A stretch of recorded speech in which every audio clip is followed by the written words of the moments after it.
மண்டலத்தில் எழுந்தருளியிருக்கும் அற்புத இறைவனையே திருமண வைபவம் முடிந்தவுடன் சுந்தர பாண்டியனாக இருக்கும் சிவபெருமானும் தடாதகை பிராட்டியும் வணங்கினார்கள். சோமசுந்தர கடவுள் பூஜை செய்த அந்த திருக்கோயிலை இன்று நாம் மதுரைக்கு சென்று வணங்கினாலும் அந்த திருக்கோயிலுக்கு சென்று நாம் தரிசிக்கலாம். இறைவனுடைய அழகான திருமுக மண்டலத்தில் வலது கண்ணானது அவருக்கு ஒரு புராணத்தை குறிக்கும். அதாவது பெரிய புராணம், திருத்தொண்டர் புராணம் என்று சேக்கிழார் அருளி செய்த அந்த அடியார்களின் புராணம் தான் இறைவனுடைய வலது கண். இறைவனுடைய இடது கண் பரஞ்சோதியார் அருளி செய்த திருவிளையாடல் புராணம். திருவிளையாடல் என்று சொன்னாலே நமக்கு முதலில் நினைவுக்கு வருவது மதுரை. 64 திருவிளையாடல் இறைவனால் நடத்தப்பட்ட அற்புத பதி இது. எதனால் இடது கண் திருவிளையாடல் புராணம் என்றால் அதற்கான அழகான காரணங்களும் உண்டு. திருவிளையாடல் புராணம் என்பது மதுரையில் இருக்கும் மீனாட்சி சுந்தரேஸ்வரர் திருமண நிகழ்விலிருந்து துவங்கும். மீனாட்சி ஆனவள் சந்திர வம்சத்தை சார்ந்தவள். இறைவனுடைய வலது கண் சூரியன், இடது கண் சந்திரன். அப்பொழுது இடது கண் சந்திரன் என்ற பொழுது சந்திர வம்சத்து மீனாட்சியின் பெருமைகளையும் சொக்கநாதரின் பெருமைகளையும் சொல்லும் திருவிளையாடல் புராணத்தை தாண்டி வேறு ஏதாவது அவருடைய இடது கண்ணிற்கு பொருந்துமா? அதனால் அவருடைய இடது நயனம் என்பது திருவிளையாடல் புராணத்தை குறிக்கும். இறைவனுடைய நெற்றிக்கண் அக்னி வடிவமானது கச்சியப்பர் அருளி செய்த கந்த புராணத்தை கொடுக்கும். இறைவன் முருகப்பெருமான் அந்த நெற்றியில் இருக்கும் ஜோதியிலிருந்து நமக்காக உதித்த அற்புத கடவுள். இங்கு இருக்கும் அற்புத பவளக்கனிவாய் திருமாலை நாம் மறுபடியும் ரசிக்கின்றோம். இந்த மதுரைக்கு என்றே பல தொன்று தொட்டு வரும் பழக்கங்கள் உண்டு. அழகர் சேவை நடைபெறும் பொழுது பரிமேல் ஏறி வரும் அழகராக வரும் சுந்தரராஜ பெருமாளுக்கு என்று 400க்கும் மேற்பட்ட மண்டகப்படிகள் உண்டு. எங்கெல்லாம் அவருக்கு அபிஷேகம், அதாவது திருமஞ்சனம் நடக்கிறதோ அங்கெல்லாம் அழகர் மலையிலிருந்து எடுத்து கொண்டு வரப்பட்ட நூபுர கங்கை தீர்த்தமே அவருடைய அபிஷேகத்திற்கு பயன்படுத்த வேண்டும். அப்பொழுதுதான் அழகர் திருமேனி பொன்மயமாக இருக்கும் என்று அனைவரும் அந்த புனித நீரை எடுத்து கொண்டு வருவார்கள். நாம் இப்பொழுது ஒரு புறம் திருப்பரங்குன்றத்து முருகப்பெருமான் இருக்க, இன்னொரு புறம் மணமகனையும் மணமகளையும் ரசித்துக் கொண்டு இறைவனின் நாமத்தை சொல்லிக்கொண்டே அந்த மதுரை திரு கல்யாண வைபவத்தை ரசித்துக் கொண்டு இருக்கின்றோம்.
ஆலவாய் பெருமானின் திருக்கல்யாண வைபவத்தை நாம் கண்டு களிக்க இருக்கின்றோம். நான்மாடக்கூடல், கதம்பவனம் என்றெல்லாம் போற்றப்படும் இந்த அற்புத பதியிலிருந்து நாம் டிடி தமிழ் அலைவரிசையின் வாயிலாக அந்த திருமண கோலத்தை ரசிக்க இருக்கின்றோம். இதை கண்டால் நமக்கு என்னென்ன கிடைக்கும்? கலையாத கல்வியும், குறையாத வயதும், ஓர் கபடுவாராத நட்பும், கன்றாத வளமையும், குன்றாத இளமையும், கழுப்பினி இல்லாத உடலும், சலியாத மனமும் அன்பு அகலாத துணை. இதுதான் ரொம்ப குறிப்பான வார்த்தை. ஏன்னு பாத்தீங்கன்னா, இங்கு குழுமி இருக்கும் பெண்கள் எல்லோருமே தங்களுடைய கையில் அவர்களுடைய திருமாங்கல்யத்தை புதுப்பிக்க மஞ்சள் கயிறு என்ற மங்கள பொருளை ஏந்தி வருவார்கள். இப்பொழுது நாம் காணும் காட்சியில் கூட மதுரையில் வாழும் மங்கையர்கள் தங்கள் கையில் மஞ்சள் கயிறு ஏந்தி இறைவியிடம் பிரார்த்தித்து அவளுடைய அந்த மங்கள நாள் விழா நிறைவடைந்த உடனே தங்களுடைய கழுத்தில் கணவரோடு வந்தார் அவருடைய கரத்தாலேயோ அல்லது தனியாக வந்தால் இறைவன் இறைவியை கண்குளிர தரிசனம் செய்து கொண்டே அவர்களுடைய கழுத்தில் அவர்களே அந்த மஞ்சள் கயிறை கட்டிக்கொண்டு ஆண்டுக்கு ஒரு முறை புதுப்பித்துக் கொள்வார்கள். இப்படி தங்கள் இல்லத்து பெண்ணாக இருக்கும் மீனாட்சி திருமணத்தன்று ஒவ்வொருவரும் இதை செய்வார்கள். அங்கு மந்திர கோஷங்களை சிவாச்சாரியர்கள் சொல்ல சொல்ல அங்கு இருக்கும் கலசத்திற்கும் அவர்கள் பூஜை செய்து கொண்டு இருக்கிறார்கள். எதனால் இந்த திருமண காட்சி ஆண்டுதோறும் நடைபெறுகின்றது? நம்முடைய மூதாதையர்கள் இருக்கும் பொழுதும் அம்பிகை இளமையாக இந்த திரு கல்யாண கோலத்தில் காட்சி தந்தாள். நமக்கு தாயாக இருக்கும் மீனாட்சி ஒரு கட்டத்தில் நம்முடைய மகளாக மாறி இளமையாக இப்படி திருமண கோலம் கண்டு கொண்டு இருக்கின்றார். இந்த திருமண கோலம் என்பது ஜீவாத்மா பரமாத்மாவின் சங்கமம்.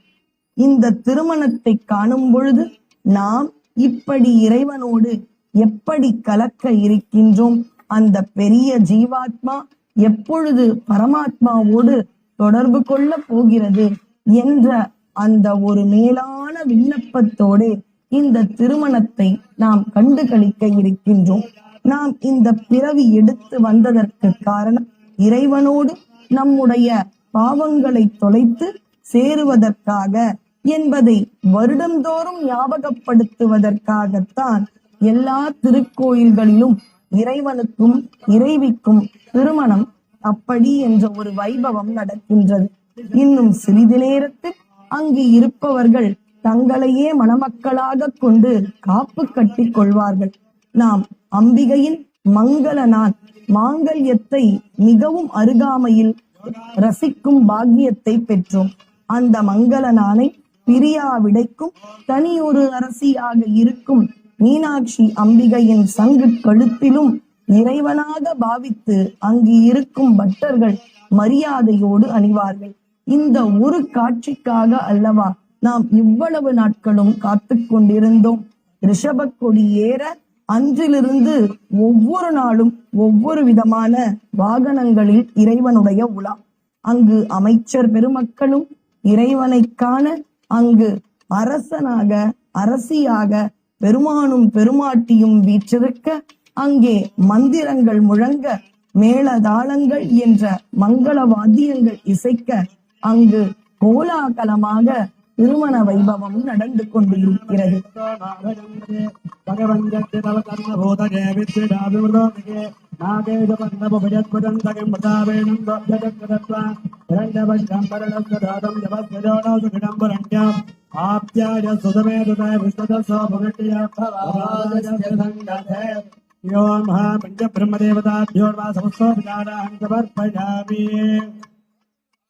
अर्घ्यजलेन माङ्गल्यसूत्रवस्त्रेण सम्प्रोक्ष्य ओम ह्रीं अनन्ताय नमः, ओम ह्रीं ज्ञानाय नमः, ओम ह्रीं ऐश्वर्याय नमः, पद्मश्योपरि ओम ह्रीं सौभाग्यमहालक्ष्म्यासनाय नमः, पुष्पेरञ्जलिमापूर्य यासा पद्मासनस्था पुलकितदी पद्मपत्राजताक्षे सिंहेरावर्तनावेत्तनवर्णविदा सुप्रवस्त्रोत्तरी च तद्वे दिव्ये गजेन्द्रे मणिगणविजये स्थापिता हेममाङ्गल्यैः विद्यं सा पद्महस्ता भूषणे सर्वमाङ्गल्ययुक्ताः ॐ दिवीर विद्महे विष्णुपते तन्नो लक्ष्मी प्रचोदयात् विरुद्ध्यात्वावाक्यावाग्ना सर्वोपचारे सम्भोज्य ஆலவாய் அழகரின் திருமண வைபவம்.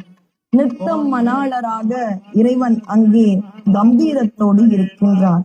கொடி ஏற்றத்தோடு துவங்கிய இந்த மீனாட்சி அற்புத சித்திரை பெருவிழாவானது ரிஷப வாகனம், யாழி வாகனம், காமதேனு வாகனம், அழகான பூ பல்லக்கு என்று பல வாகனங்களில் 4 வீதிகளிலும் வந்த மீனாட்சியானவளுக்கு மகுடாபிஷேகம் என்பது நேற்றைய முன்தினம் சிறப்பாக நடைபெற்றது.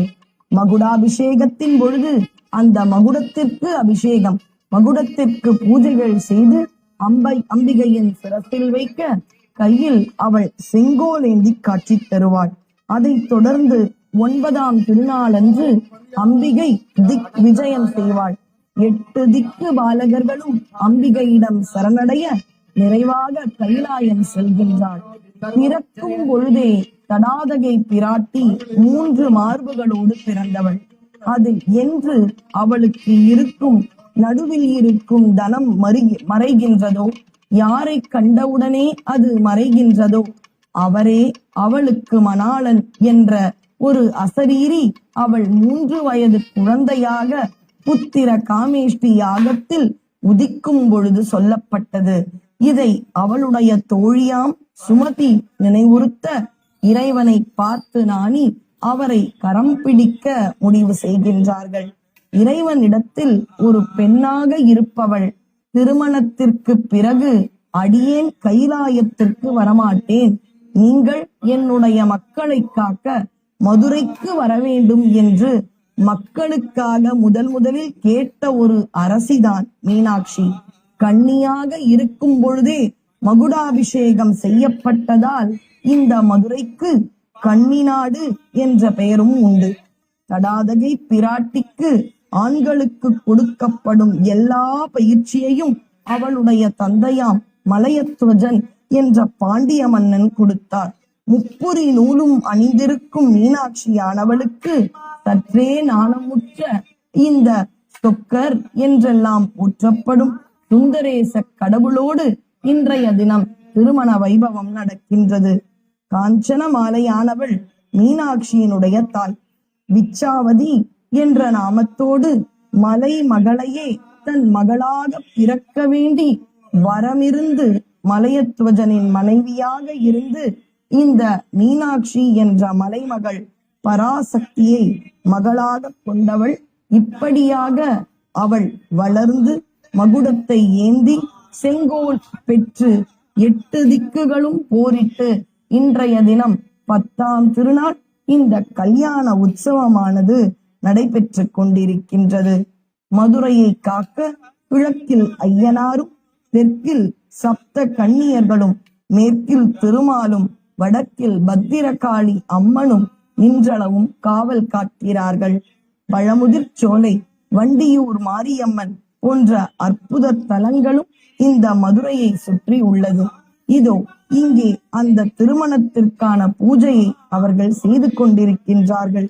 இன்னும் சில மணித்துளிகளில் நாம் அனைவரும் ஆவலோடு காத்து கொண்டிருக்கும் அந்த மங்கள நாணை இறைவன் அம்பிகையின் திருக்கழுத்தில் அணிய இருக்கின்றார்.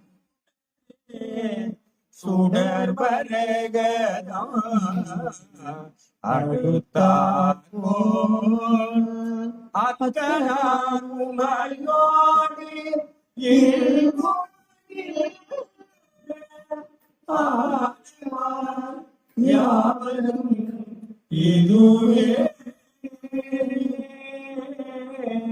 பன்னல புனரும் பாண்டி மதேவி குலச்சிறையனும் இவர் பன்னியும் அன்னலம்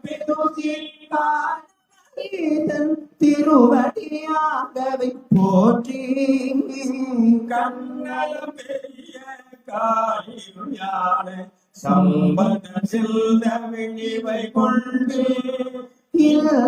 பாட வல்லவரிமையோர் திருப்பவர்க்கினிலே இன்னலம் பாட வல்லவர் இமையோர் ஏத்த வீட்டியோர் இனியே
இப்பொழுது மணமக்களுக்கு மீனாட்சி பிரதிநிதியாக உள்ள ஆச்சாரிய பெருமக்களுக்கு ரட்சாவதன நிகழ்ச்சியானது நடைபெறுகிறது என்பதை தெரிவித்துக்கிறோம். பாத்திய வாசிங்க. ஓம் திரேம்பகம்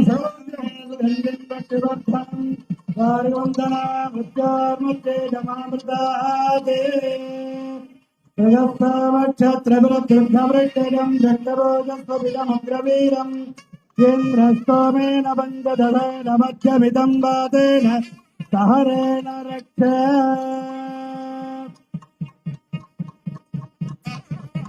ॐ प्रभाध्याय जगत्त भगवन्यन्द्रसंवते पारावतन्यत्तोरिणं प्रजोवस्वभावृणोश्वरभायणी बन्धवे जामहे सुगन्धिं पुष्टिवर्धनम् उर्वारुकमिव बन्धन कृत्योर्मध्ये जमावृतात् मृगस्तामक्षत्रभृत्रभृष्टिरं दृष्टभोजस्वभिदमुग्रवेर इन्द्रस्तोमेन बन्धदसेन मध्यमिदं वातेन सकलेन रक्ष रक्षाबन्धन मुहूर्त शुभमुहूर्तस्थिति भवन्तु महान्तः अनुगृह्णन्तु तथास्तु शुभमुहूर्तोऽस्तु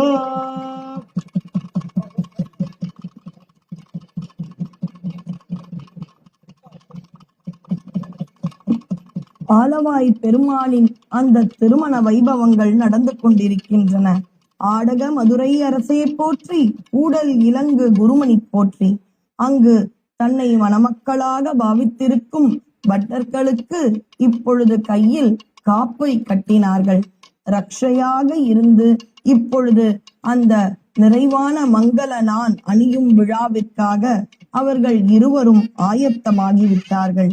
அங்கே இறைவன் இறைவியின் பிரதிநிதி போல இருக்கும் அவர்கள் மிகவும் பக்தியோடு அந்த காப்பினை தங்கள் கையில் ஏந்திக் கொண்டார்கள்.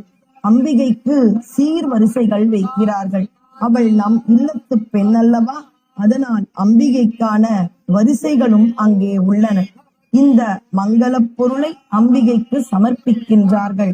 அது மட்டும் அல்ல, 2000 பேர் அங்கு இருக்கும் பக்தர்கள் உதவியோடு காய் கனிகளை நறுக்கி அங்கே திருமணத்திற்கான விருந்தும் ஏற்பாடி உள்ளது. அந்த காலத்துல ரொம்ப ஒரு அழகான பாடல் உண்டு. போஜனம் செய்ய வாருங்கள், மீனாட்சி சுந்தரேஷர் கல்யாண மண்டபத்தில் போஜனம் செய்ய வாருங்கள் என்ற பாடல். அது வெறும் பழம்பெரும் பாடல் மட்டுமல்ல, இப்பொழுது இந்த வைபவம் முடிந்த பிறகு கூட அவர்கள் தங்கள் இல்லத்து விழாக்கள் போல மீனாட்சிக்கான திருமண விருந்தினை வைக்கிறார்கள். பக்தர்கள் அன்போடு சொல்லுவார்கள், தங்கள் இல்லத்து திருமண விழாவில் கூட இத்தனை வேலைகள் செய்ய மாட்டோம், ஒருவரிடம் பொறுப்பை கொடுத்து விடுவோம். ஆனால் மீனாட்சி திருமணம் என்பது எங்கள் ஊர் பெண், எங்களை ஆளும் அரசி, அதனால் நாங்களே அவளுக்கான சேவையை எங்கள் உடலை வருத்தி அவளுக்காக செய்வோம் என்று பக்தர்கள் நேற்றைய தினத்திலிருந்து இங்கே ஒவ்வொரு கைங்கரியங்களை செய்கிறார்கள். சம்பந்தருடைய பாடல்தான் இங்கு அந்தணர்கள் புடைசூழ வேத கோஷங்களோடு அங்கு இருக்கும் திருமண சடங்குகளை செய்யும் பொழுது நினைவிற்கு வருகின்றது. வாழ்க அந்தணர், வானவர் ஆனினம், வீழ்க தன்புணர், வேந்தனும் உங்குக, ஆழ்க தீயது எல்லாம் அரண்நாமமே, சூழ்க வையகமும் துயர் தீர்க்கவே.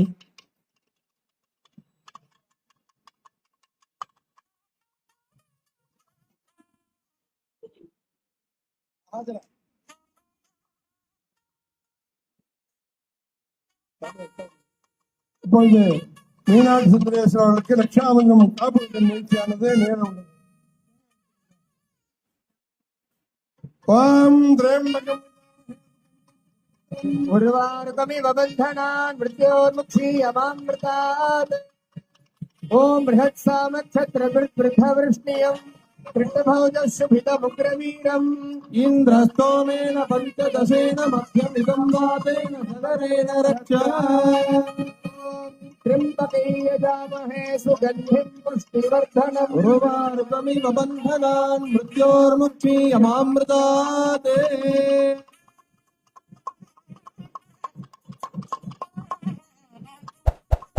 ॐ त्र्यम्बके यजामहे सुगन्धिं पुष्टिवर्धनम्। उर्वारुकमिव बन्धनान् मृत्योर्मुक्षीयमामृतात्। ॐ त्र्यम्बके यजामहे सुगन्धिं पुष्टिवर्धनम्। उर्वारुकमिव बन्धनान् मृत्योर्मुक्षीयमामृतात्। மதுரை மீனாட்சியும் சுந்தரேச கடவுளும் அங்கே மணமக்களைப் போல கூடியிருக்கின்றார்கள். அங்கே சந்தனம், குங்குமம் என்ற மங்கள பொருளை கொண்டு இறைவனையும் இறைவையும் அலங்கரிக்க மீன் கொடி கொண்டு ஆட்சி செய்த அந்த பச்சை அழகியானவள் சற்றே நாணத்தோடு இருக்கின்றாள். மதுரை என்றால் நமக்கு முதலில் நினைவிற்கு வருவது தாழம்பூ குங்குமம். அந்த குங்குமத்தை வைத்து மங்களமாக இருப்பார்கள். இதோ அந்த புனித பூஜை செய்த கலச நீரை அங்கு அபிஷேகம் செய்கின்றார்கள். இந்த காட்சியோடு அந்த 2 சிவாச்சாரியர்களும் தங்களை அந்த இறைவனின் பிரதிநிதியாக அங்கு இருக்கும் திருமண சடங்குகளையும் நிகழ்த்துகின்றார்கள். இந்த ஆண்டு காலை 8:35 மணிக்கு மேல் 8:59 மணிக்குள் அங்கு திருமண வைபவம் ரிஷப லக்னத்தில் நடைபெறுகின்றது. ஒவ்வொரு நாளும் ஒவ்வொரு வீதிகளில் இறைவனும் இறைவியும் அந்த திருமேனிகளை உலாவில் வருவார்கள். இன்று 4 சித்திரை வீதிகளில் அம்பிகையும் இறைவனும் எழுந்தருளி இருக்கின்றார்கள்.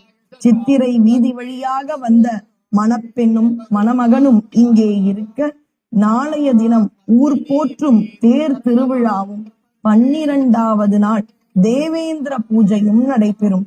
தேவேந்திர பூஜைக்கு இந்த பெருமானும் பெருமாட்டியும் ரிஷபாரூடராக ரிஷப வாகனத்தில் உலா வருவார்கள். இதோ அங்கு இருக்கும் பக்தர்கள் பக்தி மேலிட அவர்கள் கையில் இருக்கும் அந்த மங்கள வஸ்துக்களை ஏந்திக் கொண்டு அந்த திருமணத்தை நோக்குகின்றார்கள். இறைவனுக்கும் இறைவிக்கும் பட்டாடையை அவர்கள் சமர்ப்பணம் செய்கின்றார்கள். இந்த அற்புதமான இறைவியானவள் பல அருளிச் செயல்களை செய்துள்ளார். ஒவ்வொரு பௌர்ணமியும் இந்த ஆலயத்திற்கு வந்து பள்ளியறை பூஜையை கண்டால் இறைவன் அருளையும் சித்த புருஷர்களின் அருளையும் நாம் பெறலாம்.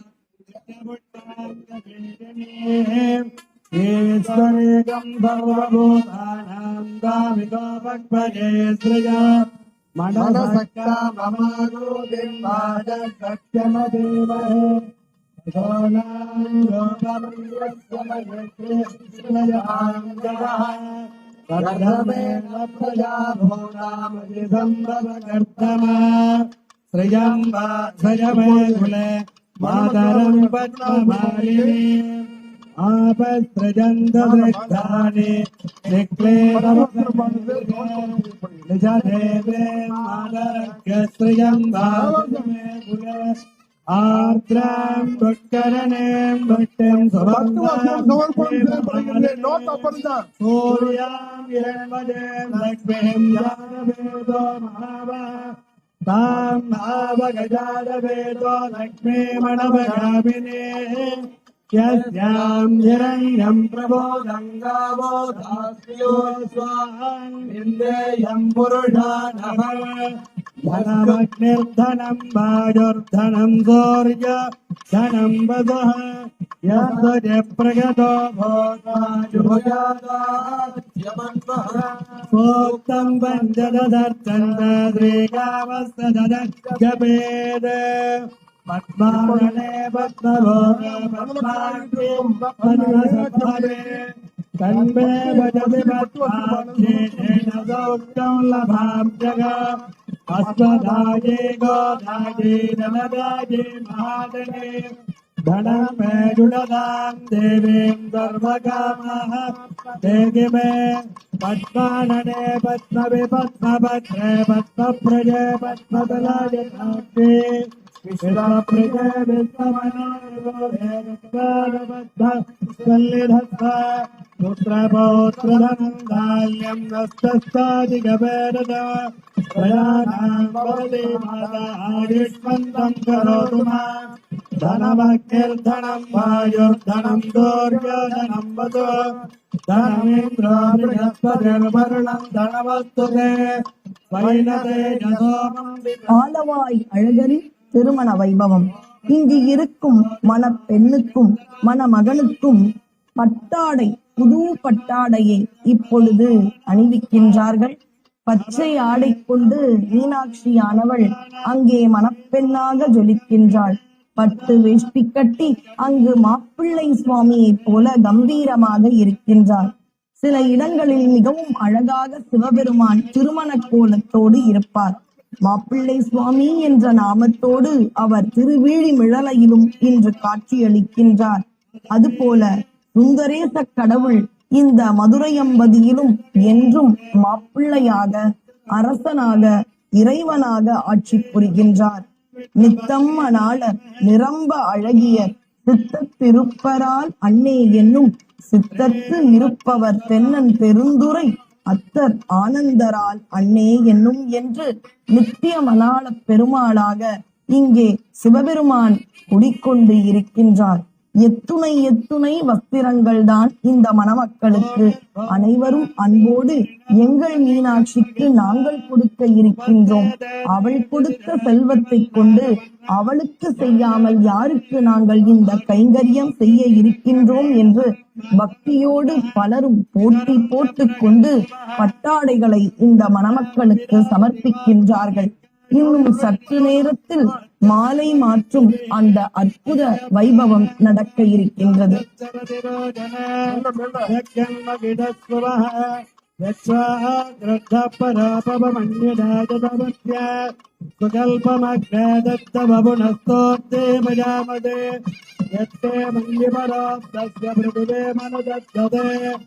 आदित्य विश्वे देवा भगवत् समाभरन् मनोज्योतिर्जुडदावाक्यं विच्छिन्नो यज्ञग समिमं ददातु बृहस्पतिस्तनुजामिमन्नो विश्वे देव विहमादयन्त वेदिनी देवी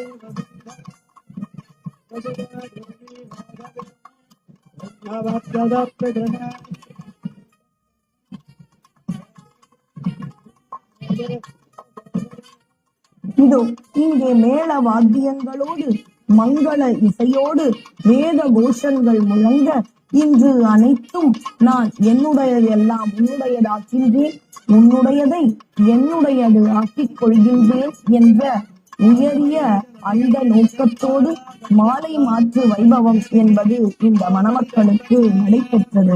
மீனாட்சியின் கன்னிநாடு என்று போற்றப்பட்டது இறைவன் வந்ததால் பாண்டியன் வெண்ணன் என்றெல்லாம் அவரும் சுந்தர பாண்டியன் என்ற நாமத்தோடு பொறுப்புணர்வோடு இன்றும் காட்சி செலுத்துகின்றார்.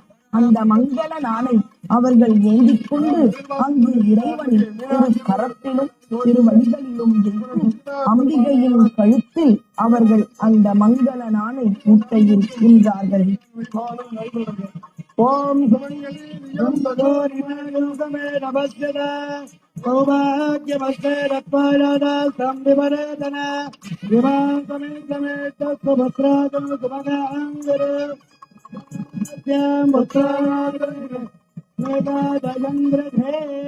तत्त्वादिञ्जामि यशुषा प्रजावायुर्धनञ्च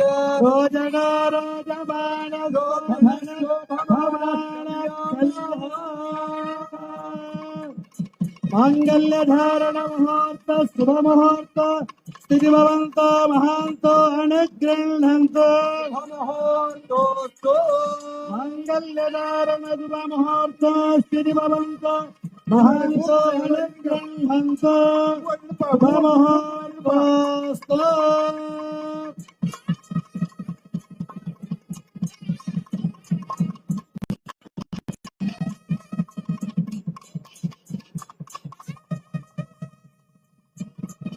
ओम सुमंगलीर्यं मधुरिमागुं समेत पश्यत सौभाग्यमस्ते रत्वायादा संविवरेदन मान्तमिन्द्रमेद्धस्तु पुत्रागुं सुभगां गुरु रोदनो रोदमानः शोभनः शोभमानः कल्याणाः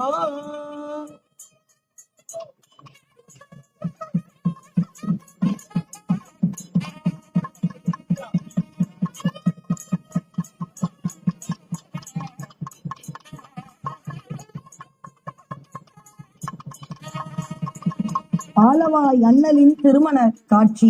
ஆனந்தம் ஆனந்தம் ஆனந்தமே, பரமானந்தம் ஆனந்தம் ஆனந்தமே, வாலை குமரி வருவாய் வருவாய் மாதா ஜெயவோம் லலிதாம்பிகையே என்று கன்னியாக இருந்தவள் இன்று தாயாக நமக்கு காட்சி கொடுக்கின்றாள். அம்பிகைக்கு மங்கள நாணை அங்கு இருக்கக்கூடிய பட்டர்கள் சாத்தினார்கள். அவர்கள் சாத்தியவுடனே அம்பிகையின் திருவடிகளைக் கண்டு அவர்கள் சரணாகதி அடைந்தார்கள். அங்கு இருக்கும் மக்கள் எல்லோரும் தங்கள் இல்லத்து திருவிழாவைப் போல கண்ணீர் மல்க இரு கரங்களையும் இதோ இந்த பெண் அரசியிடம் வேண்டிக் கொண்டு வணங்குகிறார்கள். இந்த தருணத்தில் இப்பொழுது நாம் புனித அற்புத காட்சியையும் ரசிப்போம். அவரவர்கள் அந்த அங்கு இருக்கும் கற்பூர ஆரத்தியை கண்ணில் ஊற்றிக்கொண்டு இதோ அவர்களுடைய அந்த மங்கள நாளை தாலியை புதுப்பித்துக் கொள்ள இருக்கின்றார்கள்.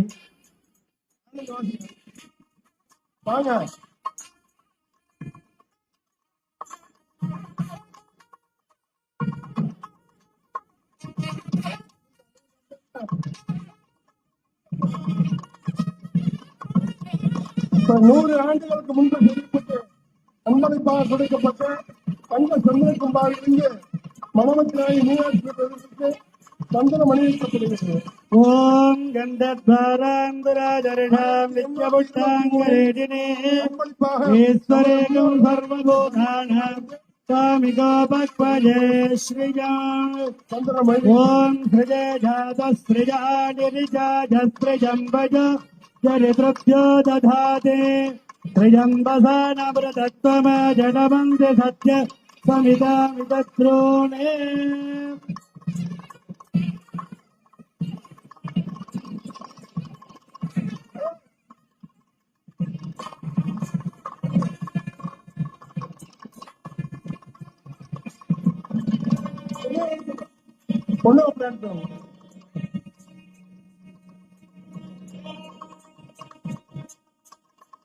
அதைத் தொடர்ந்து 100 ஆண்டுகளுக்கு முற்பட்டு நமது முன்னோர்களால் அன்பளிப்பாக கொடுத்த தங்கத்தில் பன்னீர் சிம்மினர் மணமக்களாக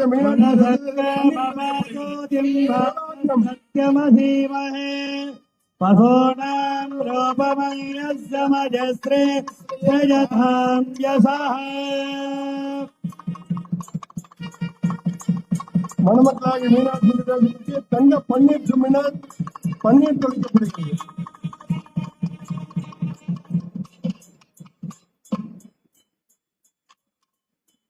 மணி என்ன கடி என்ன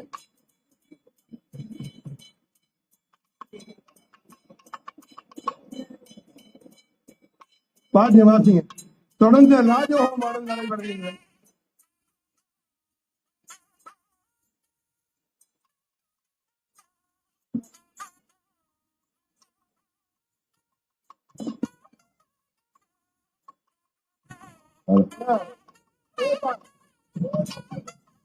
கொண்டை முடி அலங்கரித்து கொஞ்சம் கிளி கையில் வைத்திருக்கும் அந்த பெண்ணரசிக்கு திருமணம். வலையொத்த வினை தலையொத்த மனம் மனம் மருளப் பறையாறு ஒலி ஒத்தவிதால் நிலையற்றடியேன் முடியத்தகுமோ நிகழம் துகளாக வரம் தருவாய் அலைவற்றசைவற்றனுபூதி பெறும் அடியார் முடிவாழ் வைடூரியமே மலையத்துவசன் மகளே வருவாய் மாதா ஜெயவோம் லலிதாம்பிகையே என்று மலையத்துவசனின் மகளாக நமக்காக உதித்த மீனாட்சியின் திருமணம். தன்னுடைய தாய் தந்தையருக்கு முக்தி கொடுத்த பிராட்டி. இந்த திருமண வைபவம் முடிந்து பாண்டிய மன்னனாகவும் பேரரசியாகவும் தங்கள் மக்களை அவர்கள் கண்ணை போல காத்து வருகின்றார்கள். தன்னுடைய குமாரனாம் முருகனை உக்கிர பாண்டியன் என்ற பெயரில் அடுத்த அரசாட்சியையும் கொடுத்து செண்டு கொடுத்தல் என்ற அரசாட்சி பொறுப்பினை கொடுத்தாராம் பாண்டிய மன்னன். முதல் சங்கத்தின் தலைவராக சிவபெருமானும், இடை சங்கத்தின் தமிழ் தலைவராக முருகப்பெருமானும், கடை சங்கத்தின் தலைவராக அகத்தியரும் புலவர்கள் புடைசூழ இருக்கும் தலம். இதோ அக்னியை அங்கிருக்கும் பட்டர்கள் வலம் வருகின்றார்கள்.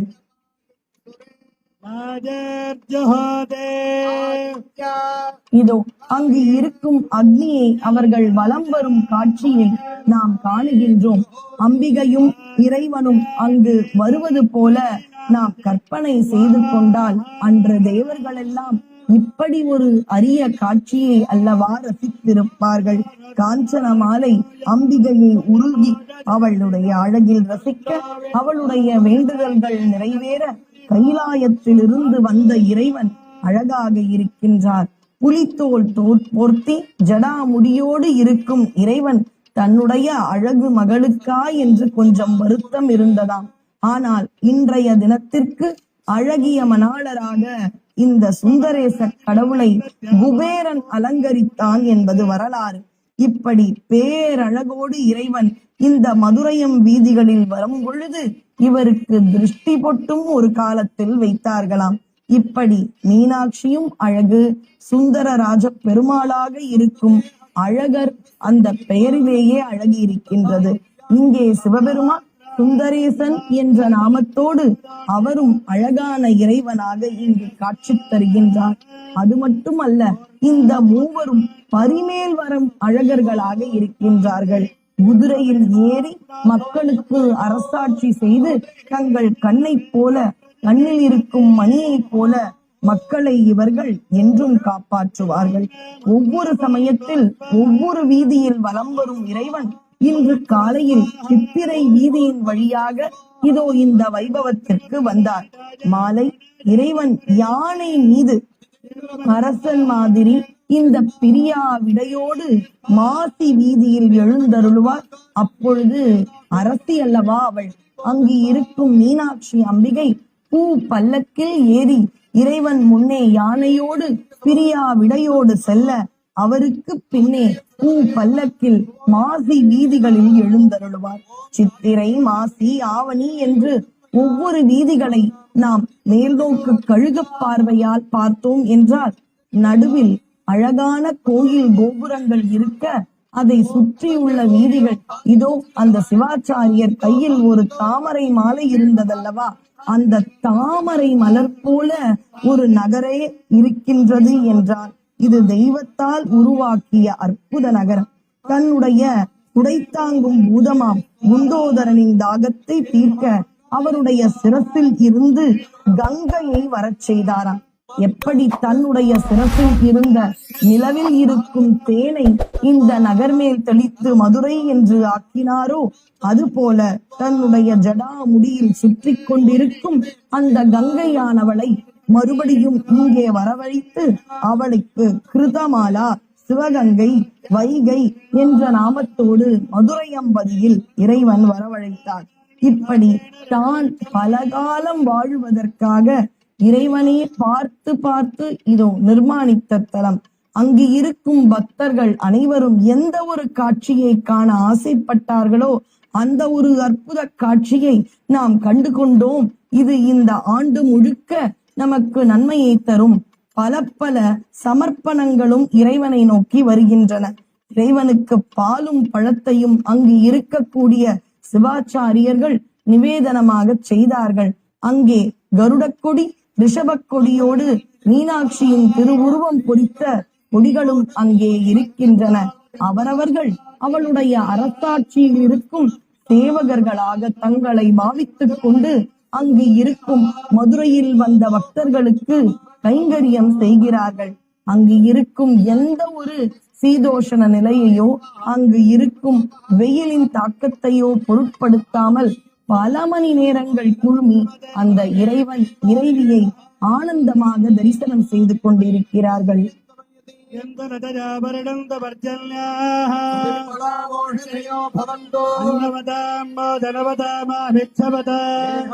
ராஜா பூயாசம் பிரஜாபதேஜுஹமஸ்தன்னோஸ்து வயஜ்யஸ்யாம பதயோரஜீனா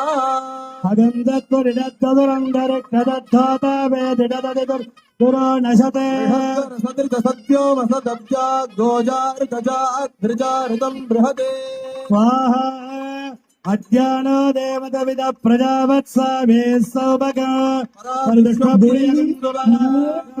தென் மதுரை வாழ் மீனலோச்சனி என்று அவளிடம் நாம் வணங்க வேண்டும்.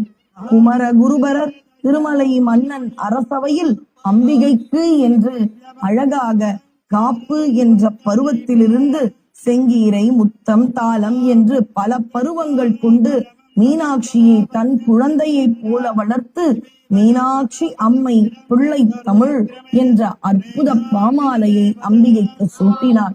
இதோ திருமணம் முடிந்து மாப்பிள்ளை சுவாமியாக இறைவன் இருக்கும் அற்புத கோலம். திருமணம் என்ற காட்சியே போக மூர்த்தத்தை குறிப்பிடுகின்றது. அனுகிரக மூர்த்தியாக இருக்கின்றார். பார்வதி திருமணம் நடந்த உடனேயே அன்று காமனுக்கு உயிர் கொடுத்தார் இறைவன். ரதிதேவியானவள் அழுது இருப்பதைக் கண்டு மனம் தாழாமல் காமனுக்கு உயிர் கொடுத்தார் இறைவன். இது போன்ற திருமண வைபவங்கள் நிறைவடைந்த உடனேயே இறைவனானவர் எல்லா வேண்டுதல்களையும் உடனே நிறைவேற்றுவார். எப்படி வள்ளல்களும் செல்வந்தர்களும் தங்கள் பிறந்த நாள், தங்கள் திருமண நாள் அன்று பலருக்கும் பல நன்மைகளை செய்வார்களோ, இவர் உண்மையான பேரரசன் அல்லவா? இப்பொழுது திருமணம் நிறைவடைந்து அந்த திருமண வைபவத்தில் யாரெல்லாம் என்னவெல்லாம் கேட்கிறார்களோ அத்தனையையும் இறைவன் கொடுப்பார். இறைவனுக்கான ஷோடச உபச்சாரணைகள் என்பது அங்கு இருக்கும் வேதியர்கள் நடத்துவார்கள். இதோ அங்க பிரம்மாண்ட தீபாராதனை மணமக்களுக்கு காண்பிக்கின்றார்கள். பொதுவாக திருமணம் சென்றால் நாம் மணமக்களை வாழ்த்துவோம். ஆனால் இந்த தெய்வ திருமணத்தில் அவர்களின் ஆசியை பெற வேண்டும். இல்லக விளக்கது இருள் கெடுப்பது, சொல்லக விளக்கது தோதி உள்ளது, பல்லக விளக்கது பலரும் காண்பது, நல்லக விளக்கது நமச்சிவாயவே என்று மதுரை மீனாட்சி சொக்கநாதர் அழகில் சொக்கிய நாம் திருமண வைபவத்தை இந்த ஆண்டும் கண்டு களித்தோம். பல நன்மைகள் பெற்று இறைவன் அருளோடு வாழ்வாங்கு வாழ்வோம்.